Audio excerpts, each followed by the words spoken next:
एक समय की बात है। एक घने जंगल के किनारे एक छोटा सा गांव था। उस गांव में दो दोस्त रहते थे। एक था सूरज, जो जन्म से अंधा था, और दूसरा था चंदन, जो चल नहीं सकता था, यानी लंगड़ा था। हालांकि वे दोनों शारीरिक रूप से अक्षम थे, लेकिन उनमें एक दूसरे के प्रति गहरा स्नेह और अटूट दोस्ती थी। वे हमेशा एक दूसरे का सहारा बनते थे। सूरज की आंखें भले ही रोशनी न देख पाती हों, पर उसकी टांगें बहुत मजबूत थीं और वह तेजी से चल सकता था। वहीं चंदन के पैर काम नहीं करते थे, लेकिन उसकी आंखें बहुत तेज थीं और वह दूर दूर तक देख सकता था। एक भीषण गर्मी के दिन, जब सूरज आसमान में आग बरसा रहा था, जंगल में अचानक आग लग गई। सूखी पत्तियां और हवा ने आग को तेजी से फैला दिया। गांव वालों ने खतरे को भांपा और जान बचाने के लिए भागने लगे। सूरज और चंदन भी घबरा गए। सूरज ने चंदन से कहा, दोस्त, मुझे आग की गर्मी महसूस हो रही है और धुआं आ रहा है, लेकिन मैं देख नहीं सकता कि किधर भागना सुरक्षित होगा।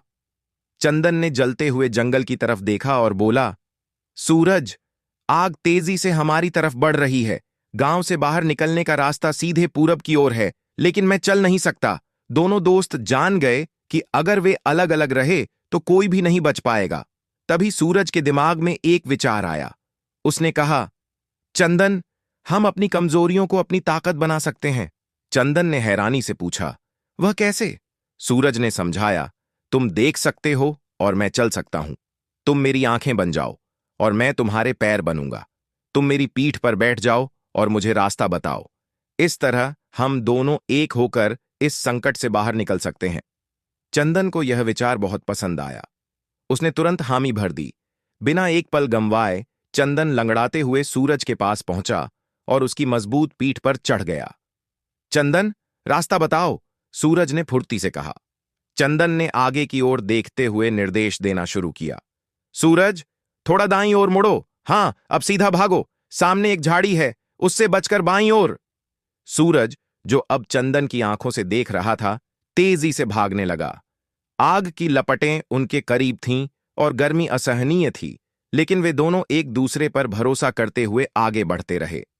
धुएं के कारण सांस लेना मुश्किल हो रहा था और भागने की हड़बड़ी में सूरज कई बार लड़खड़ाया, पर चंदन ने उसे हौसला दिया। बस थोड़ा और, मेरे दोस्त, हिम्मत मत हारो, हम लगभग पहुंच गए हैं। काफी देर तक भागने के बाद चंदन ने चिल्लाकर कहा, रोको सूरज, सामने एक छोटी नदी है, हम सुरक्षित हैं, जल्दी से नदी पार कर लो।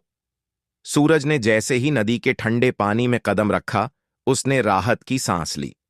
चंदन उसकी पीठ से उतर गया और दोनों एक दूसरे को देखकर मुस्कुराए। नदी के पार का जंगल अभी तक आग से सुरक्षित था।